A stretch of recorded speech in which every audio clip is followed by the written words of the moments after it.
So maybe how should AI practitioners and leaders be thinking about intellectual property when it comes to AI? Yeah, I mean, I think when we're talking about intellectual property, it typically comes back to the training of the model as well as the outputs that come out of these models. Um, the models themselves are, in some sense, a new form of intellectual property. So, we're kind of having conversations about licensing on the weights, what you can do with the weights, how you can fine tune them and train them. But I'll kind of break these down into a couple of different pieces.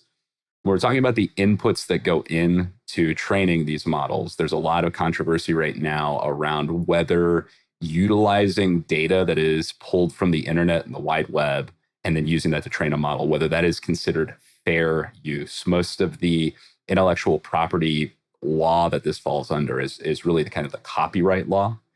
And I've had conversations with a lot of experts in the field. And in fact, we just recorded a video with Matt Sag, who recently in July of last year sat on the Senate hearing committee around this topic.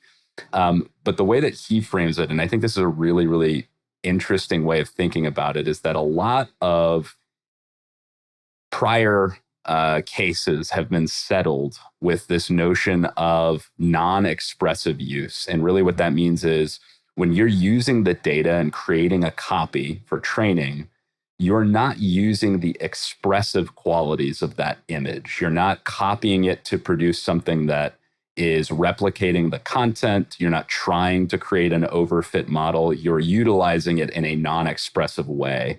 And that typically does fall under fair use. And fair use would allow us to effectively train models on anything so long as they are publicly made available. We're not breaking the law with access to the data. We're not like taking pirated copies of books, for example, and training models on those. This is just like general web data.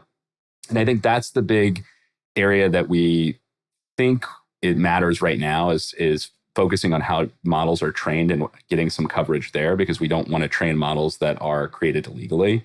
But I think most of the legal professionals are moving towards this understanding of this as being a fair use activity. And I think the fact that we've seen large companies, even like Apple, create models that have been trained on data that's been scraped, it effectively means that the large majority of the American corporate populace, if you will, they've made the decision that this is likely the way that it's going to go. And I think there's a whole host of geopolitical reasons that it has to go that way.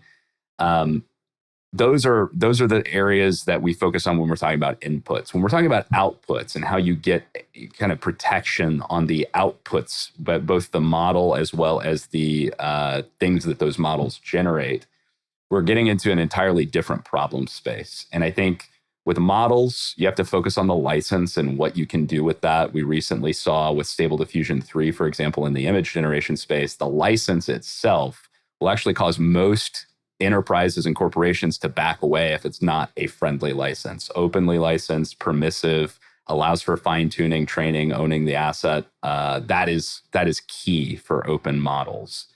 With the outputs of generative models, we're asking questions right now like, how do we get copyright protection on the things that we create with AI? What can we protect from a patent perspective if we co-create something?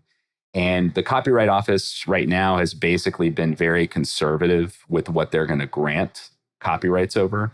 Their argument is that at least the early technologies in this space lacked sufficient human expression to merit a copyright. So if you go in to DALL-E and you type, "show me a picture of a dog," that dog is not copyrightable by you because the amount of expression that you could put in by "show me a picture of a dog" is minimal, right? And that's where I think today we're talking about control and privacy as big focuses. How do I control these models such that I can get some amount of human expression there in the process and then claim that expression as copyrightable? And then from a privacy perspective, when we create assets like, let's say a model like a fine tune, how are we making sure that we're the ones who benefit from that and not the AI companies? Are they training on our data? Are they training on our IP? When we put it into their system, is it making their model better or is it making our model better? Are we kind of the owner of our own destiny?